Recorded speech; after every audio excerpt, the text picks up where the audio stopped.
O engraçado é que muitas vezes a gente, depois de ver o filme, a gente sabe o final. Não é? Depois de ver tudo que aconteceu naquele filme, a gente sabe o fim da história. Mas sabe o interessante? Que naquela noite, eles não sabiam o fim da história. Eles não estavam lembrando o que Jesus tinha falado. Então, para eles, era uma ceia normal. Era um tempo junto com Jesus. O que eu quero que vocês façam hoje à noite, quando a gente está tomando a ceia, é de vocês pensar e se colocar no lugar deles. Se coloca no lugar desses discípulos que estavam lá junto com Jesus, jantando com ele, e ouvindo as palavras que ele estava dizendo. Ouvindo as palavras que Jesus estava profetizando em relação às próximas horas. Se quiser fechar os olhos para ouvir melhor, se você quer só pensar na música que está tocando por trás. A festa dos pães sem fermento, também chamada Páscoa, estava bem próxima. Os princípios dos principais sacerdotes e líderes religiosos procuravam um meio de se livrar de Jesus, mas com medo do povo queriam fazer isso sem alarde. Foi quando Satanás entrou em Judas e chamava Iscariotes. Ele era um dos 12. Deixando demais, ele se aconselhou com os principais sacerdotes, com os guardas do templo, a respeito de como poderia trair Jesus. Eles não conseguiam acreditar na sorte que estavam tendo e concordaram em pagar bem. Judas lhe deu a sua palavra e começou a procurar um meio de trair Jesus, mas longe da vista da multidão. O dia dos pães sem fermento chegou, quando o cordeiro era sacrificado. Então Jesus pediu a Pedro e João: vão preparar a Páscoa, vamos comer a ceia juntos. Eles responderam: onde queres que preparemos a ceia da Páscoa? Ele disse: fiquem de olhos abertos quando entrarem na cidade. Um homem com um jarro de água encontrará vocês. Sigam-me. Perguntem ao proprietário da casa em que ele entrar. O mestre quer saber em qual aposento ele poderá beber a ceia da Páscoa com os seus discípulos. O homem mostrará a vocês passar no segundo andar, espaçosa, limpa e arrumada. Façam para mim os preparativos. Eles saíram. Encontraram tudo como ele disse que encontrariam preparado a ceia. Quando chegou a hora, ele se sentou com os apóstolos e declarou: vocês não fazem ideia de quanto eu desejei comer essa ceia com vocês antes de começar o grande sofrimento da minha missão. Será a última ceia, até que todos acabamos outra vez no reino de Deus. Tomando gás, ele o abençoou e disse: tomem e distribuem entre vocês. Não beberei vinho outra vez até que venha o reino de Deus. E tomando pão, ele o abençoou, partiu e deu a ele, dizendo: isso aqui é o meu corpo por vocês. Como em memória de mim. Ele fez o mesmo com o cálice após a ceia, dizendo: este cálice é a nova aliança do meu sangue, derramado por vocês. Imagine o peso dessas palavras, falando das últimas coisas que ele vai ter com Jesus naquele momento. Imagine as perguntas que estavam surgindo nas cabeças dele, nas mentes dele. Todos querendo saber o que Jesus está falando. Hoje à noite nós vamos ver o que Jesus estava falando mais para frente. E vai ficar muito mais claro nas palavras que ele diz. Palavras têm muito poder. Acho que nós vemos isso claramente. Na oração simples, na oração objetiva, palavras podem carregar muito conteúdo, muito peso, muito do que talvez a gente nem imagina. Você já percebeu isso?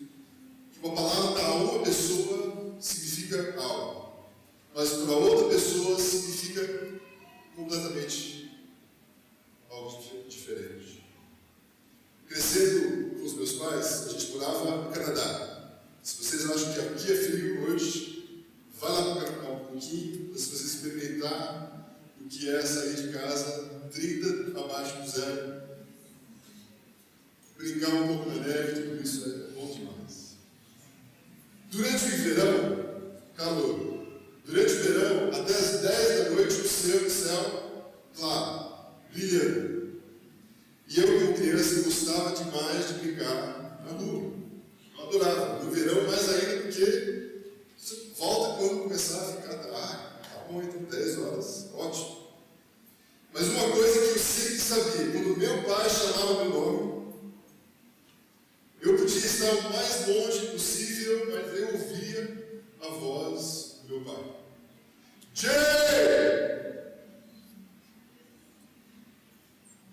E ele gritava, berrava, e eu, na hora, eu sabia que era a voz dele. Na hora eu sabia o que ele estava querendo dizer com isso. Nem precisava falar, vem para casa. Eu já sabia, ele chamando meu nome, estava carregado nessa palavra, meu nome, vem para casa. Outras palavras que carregam um peso enorme. Talvez, quando eu falo essa palavra, vai vir para você uma imagem. Noivo. Muitos de nós, quando ouvimos essa palavra, lembramos quando nós ficamos noivos. Talvez aquela surpresa que recebemos. Casar. O sim do casar. Essas palavras são carregadas de peso, divórcio, guerra, te amo,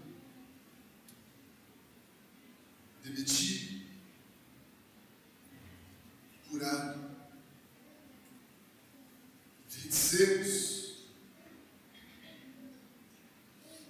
perdemos, cansa, morreu. Dessas palavras a gente não precisa de uma frase. A gente não precisa de uma explicação que significa essas palavras. Porque dentro dessa palavra já tem todo o conteúdo que eles precisam para expressar a ideia. Essas palavras que eu citei mudam tudo na nossa vida. Cada uma delas muda o rumo das nossas vidas. Palavras têm muita importância para cada um de nós. Palavras podem determinar o que o seu dia vai ser. Palavras podem te irritar. Palavras podem me alegrar. Uma única palavra pode me fazer chorar. Uma outra palavra pode me fazer rir. E palavras podem nos transportar para uma outra realidade em nossas vidas.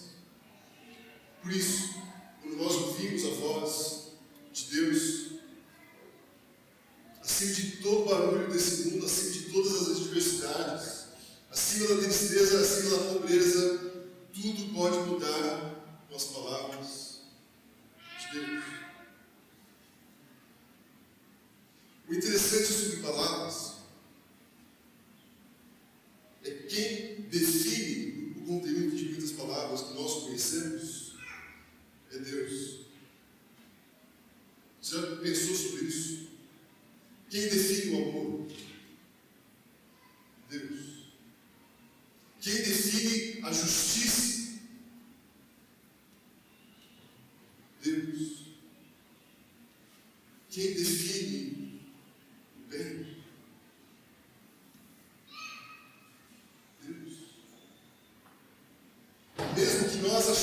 sabemos o que significa amor, ainda nossa mente é incapaz de perceber o que é o amor. Sabe por quê? Porque as nossas mentes são limitadas. O meu pensamento sobre o amor talvez nem chegue perto do que o amor de Deus realmente é. Porque eu sou humano. A justiça de Deus, nem um policial pode chegar tão perto dele. Porque a justiça dele é perfeita. E quando pensamos assim, dessa forma, a nossa mente começa a ficar difícil. Você já pensou sobre a eternidade? Já pensou sobre o que significa ser eterno? Para sempre? A minha mente começa a dar nó aqui em cima. Já dá um nó, mas vai ficando mais ainda quando eu começo a pensar sobre a eternidade. Sabe por quê? Porque minha mente não expande tão longe. A minha mente é contida entre tempo.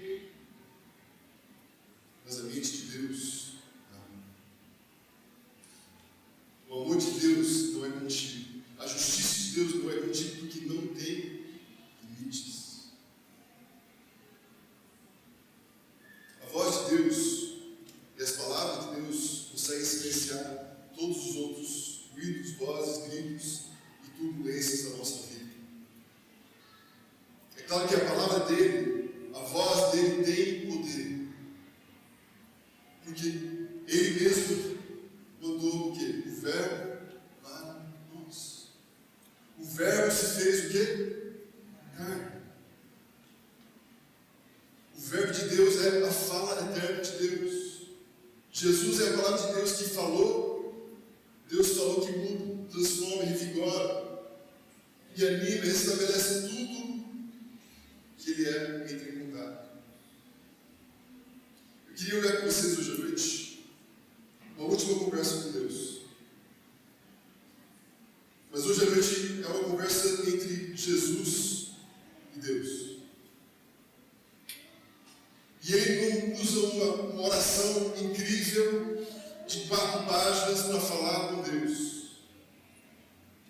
Ele usa uma palavra nessa oração. Se você quer me acompanhar em João 19, nas suas Bíblias ou no seu telefone, smartphone, nós vamos ver o relato da morte de Jesus através dos olhos de João. Eu sei que podíamos olhar em várias outras conversas que Jesus teve com Deus durante o seu tempo aqui na Terra. Mas esse momento na história é o momento mais importante para nós. Onde Jesus estava chegando ao final da jornada dele nessa Terra. E o mais importante é onde nossa jornada começa. Olha no versículo 28. Mais tarde, sabendo então que tudo estava concluído, para que a Escritura se cumprisse, Jesus tem sede. Esse mais tarde está referido a muita coisa. Mais tarde, depois que ficou 6 horas pendurado na cruz. Mais tarde, depois de ter passado 33 anos na terra. Mais tarde, depois que Jesus veio a essa terra para nos reconectar com Deus, nosso Criador, Deus o Pai, Deus o amor. E Ele disse: eu tenho sede. Estava ali uma vasilha cheia de vinagre. Então, embeberam uma esponja dela, colocaram a esponja na ponta de um caniço de isopo, ergueram até os lábios de Jesus. Eu sei que esse versículo parece muito importante, mas mesmo esse versículo carrega muito peso. A gente podia ficar o resto da noite, eu acho que vamos ficar o resto da noite conversando sobre esse versículo. Tem uma reação de vocês? O resto da noite, tá? A gente vai ficar falando sobre esse versículo. Obrigado. O ato em si, o juízo com o vinagre, tudo isso carregava um significado do sistema antigo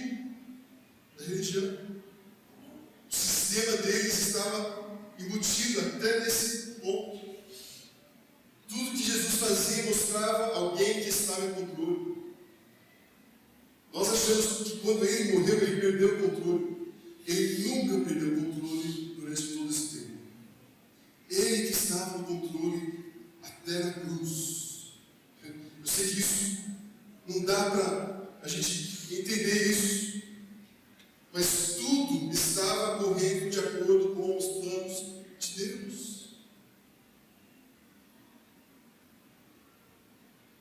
Mesmo quando ele parece que não tem controle, ele tem controle.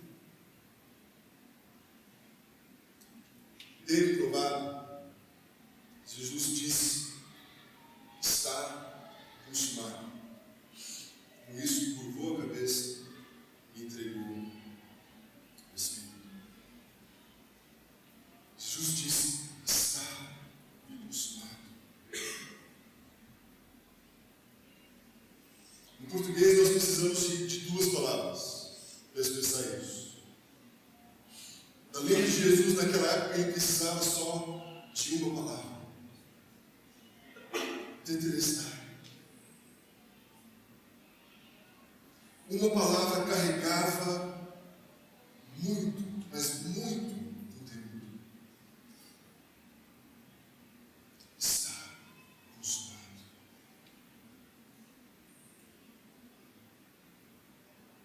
Depois de 6 horas na cruz, no final de sua vida, é a conversa que nós vemos Jesus ter com Deus, expressado em uma palavra: tetelestai. Não sei quantos de vocês já assistiu os relatos disso em filme, do Mel Gibson e vários outros. Não sei se era do jeito que Mel Gibson colocou na tela, ele gritando em voz alta: está consumado.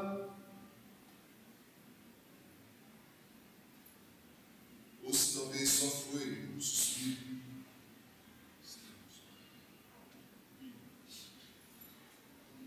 Não sabemos disso. Mas isso não importa, porque dentro dessa palavra é onde a nossa história começa. Por causa da morte de Jesus, nós temos vida. Por causa do que ele fez lá naquela cruz, nós todos estamos vivos hoje. Não vivos fisicamente, mas vivos espiritualmente. Sem essa palavra, bem provável que nós não estaremos aqui hoje. Nenhum de nós. Eu estaria em uma outra profissão, Fernando estaria, todos nós estaríamos levando a vida.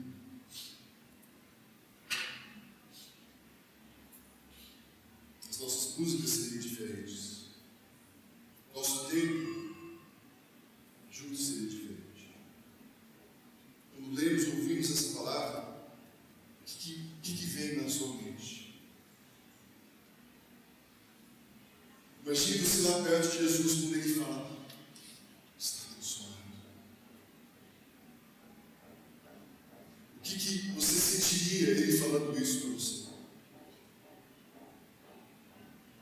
Talvez alguns de nós pensaríamos: acabou. Jesus acabou. Não tem mais Jesus.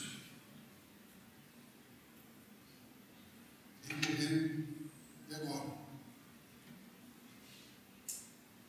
33 anos e acabou tão rápido assim.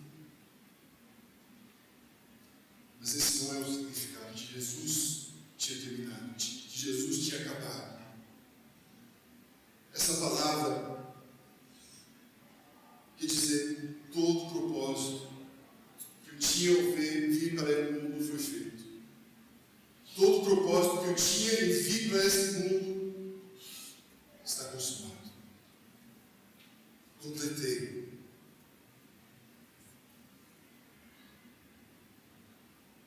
A história toda que a esse ponto na cruz foi cumprido. O legal é que esse verbo não é um verbo que transmite algo que aconteceu no passado. É um verbo que transmite algo que foi cumprido no passado, mas que ainda tem efeitos hoje. Eu não sei para vocês, mas isso é maravilhoso para nós. Porque isso quer dizer que ainda está se completando hoje.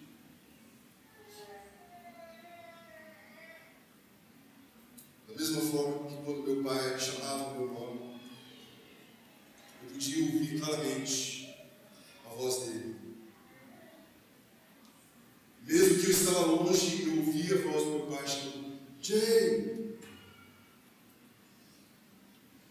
Jesus, naquela cruz, não somente falou essa palavra para as pessoas que podiam ouvir naquele momento que estavam na cruz. Mas se você tentar escutar, você ainda continua ouvindo hoje. Está consumado. Cumprir. O que significa essa palavra? Que Jesus fala algumas coisas. Primeiro, que o sistema está encerrado. Acabou o sistema que tinha antes de mim. Aquele sistema que Jesus, que Deus até tinha montado para cumprir os pecados, para ter contato com Deus. Esse sistema não tem mais.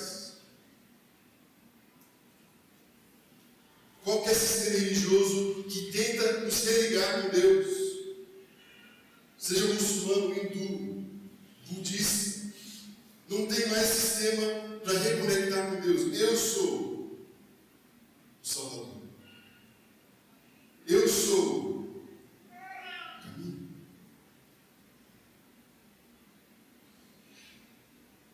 Todos os sistemas estão encerrados.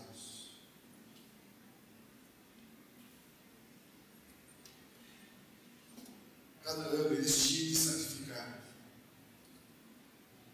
Quando nós celebramos a ceia, não sei se vocês perceberam, mas eles estavam se reunindo para celebrar o quê? A Páscoa. Estavam reunindo para celebrar esse momento em que eles iam oferecer o sacrifício pelos pecados da nação.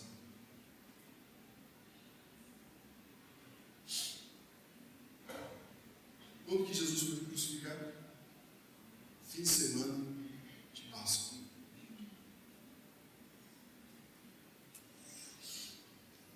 O Cordeiro perfeito de Deus. Quando eles estavam se reunindo para celebrar esse momento, Jesus estava na cruz, morrendo uma vez por todas. Por isso que Jesus fala: tetelestai. O sistema está encerrado agora. Eu cumpri. Acabou essa maneira de perdoar pecados. Não tem mais esse sistema. E como podemos saber disso? Logo depois que ele falou essa palavra do templo, logo ali perto onde ele foi crucificado, a cortina que separava os homens da presença de Deus foi o quê? Rasgada. E não de baixo para cima como um homem fazendo, mas de cima para baixo, abrindo aonde a presença do Senhor estava, os homens poderem entrar. O sistema não tem mais. Acabou. Não é mais um sistema, é sobre uma pessoa. Talvez você está aqui hoje achando que isso seja mais um sistema que você vai conseguir chegar mais perto de Deus. Desculpe. Não vai ser aqui que você vai encontrar um sistema para você reconectar com Deus.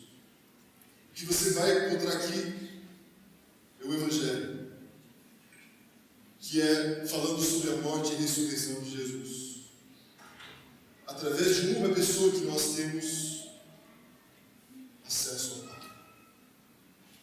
Hebreus 10, 11 a 14.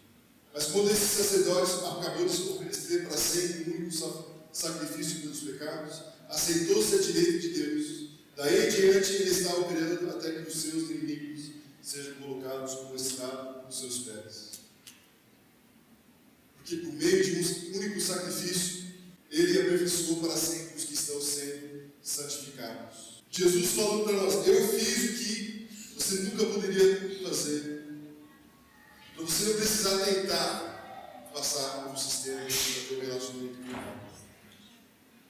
Sabe o problema, gente? É que ainda hoje existem pessoas que acham que precisam fazer algo para acrescentar ao que o Pai fez. Seria que eu pegasse a Mona Lisa, colocasse aqui na sua frente, eu só vou acrescentar algumas poesias que eu acho melhor na Mona Lisa. Não faz sentido isso. É perfeito do jeito que está. E o que Jesus fez na cruz é perfeito para nós hoje. Eu não preciso fazer mais. Também está consumado a nossa dívida. Quando eu saí da faculdade, eu tinha uma dívida de $10.000, que naquela época era muita grana, pobre, universitário, saindo da faculdade. Uma dívida que ia demorar um tempão, eu entregando pizza e ralando muito à noite no outro trabalho para pagar. Um dia meus tios me ligaram falando: Jay, nós queremos te ajudar com a sua dívida. E lógico, qualquer um de nós, quando recebe uma notícia dessa, acha: tá bom, vou dar $500, $1.000 talvez, para ajudar. Quando eu recebi no correio o meu extrato de dívida, eles tinham quitado tudo.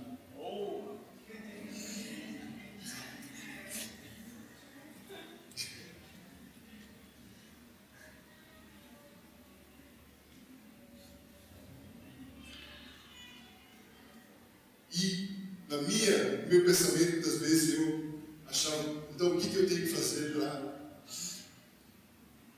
mostrar? O que eu tenho que fazer a mais para receber isso? Mas eles tinham quitado tudo. Não tinha mais nada para eu fazer. Gente, Jesus fez a mesma coisa para nós. Ele quitou a nossa dívida. Não tem mais.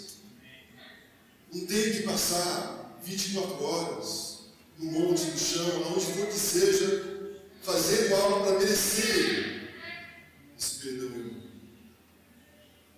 Foi quitado. Aquele carinho foi estampado bem na nossa testa.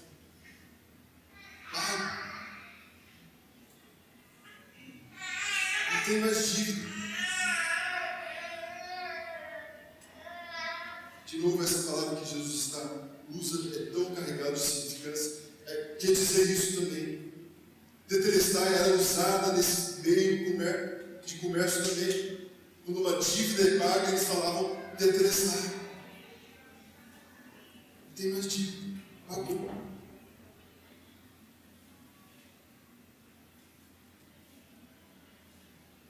Quando Jesus fala naquela cruz, tetelestai, ele está falando logo: lembra, eu paguei a sua dívida. Braço, não tem mais dívida não. Parou, acabou, não tem mais. Cada um de nós, ele está falando: eu paguei.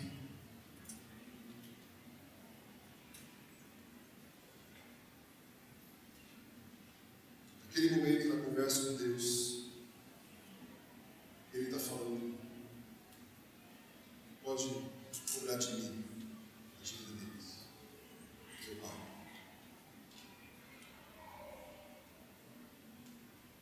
Mas o impressionante é que não somente pagou nossos dívidas do passado. Porque muita gente acha, então, que o nosso passado está quitado. Mas ele quitou todas as nossas dívidas. Mesmo as que a gente gente nem sabe que vai cometer. Deus falou, apaga. Agora, isso é amor.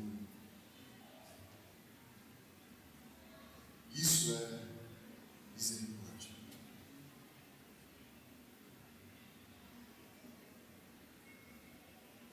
Por último, nosso egoísmo acabou.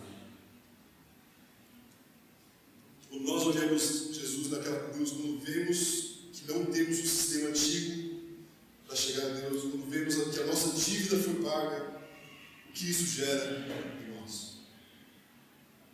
Será que pensamos, que bom, agora eu posso viver a minha vida do jeito que eu quero? Será que pensamos, agora a gente, o dia ficou bem mais leve agora, mais livre? Meu bolso espiritual está bem mais leve. Agora que a vida vai começar.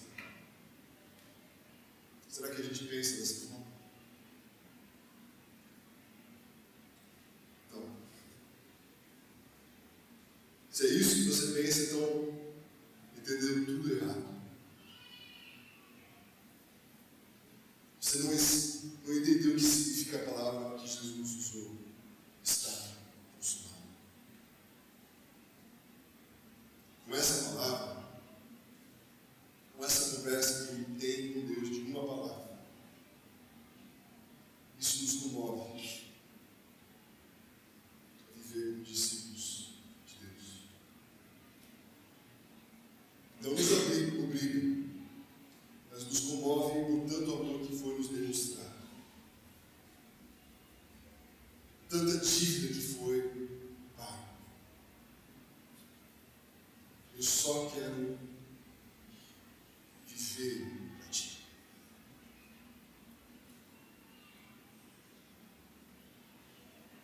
A conversa que Jesus tem com Deus naquela cruz 2000 anos atrás, eu diria que é a mais importante conversa com Deus. Porque essa conversa possibilita que nós tenhamos uma conversa com Deus. Se não tivesse essa conversa, todas as outras pregações que nós fizemos não teriam sentido nenhum. Sem essa conversa, nós temos acesso a Deus. Com as nossas orações cumpridas, com as nossas orações curtas, em tudo que nós temos.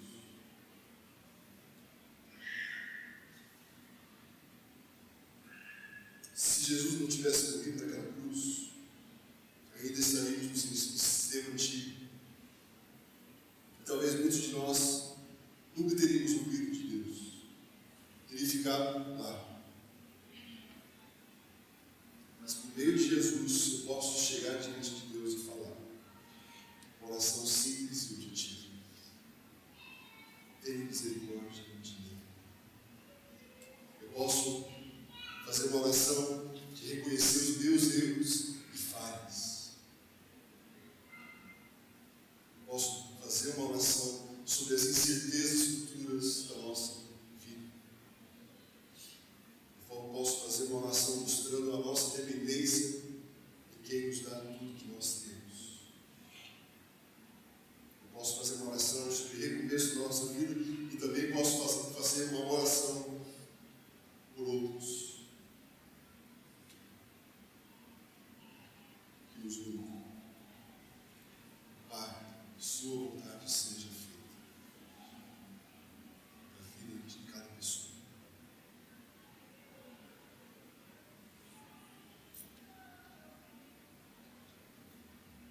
Queria que vocês refletissem sobre isso. Saíssem daqui agradecidos. Que a palavra que Jesus usou mudou a nossa história. Mudou a nossa vida. Espero que essa palavra daqui para frente seja uma palavra que você pode falar, transformou a sua vida também. Que me deu acesso direto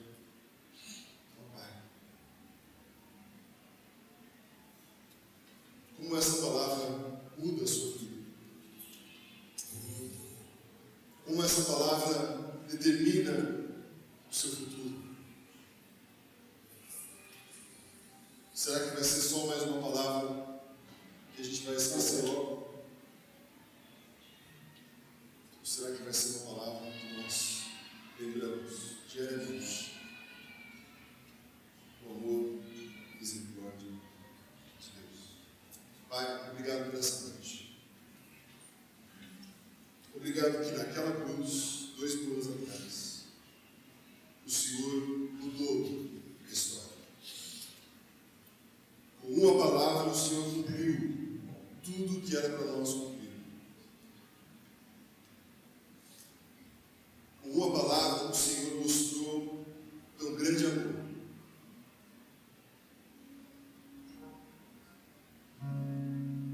Que nem temos palavras para descrever. Que o Senhor continue cada dia nos lembrando, não do nosso passado, mas do amor que o Senhor tem para cada um de nós. Que possamos mais e mais viver para Ti, por amor,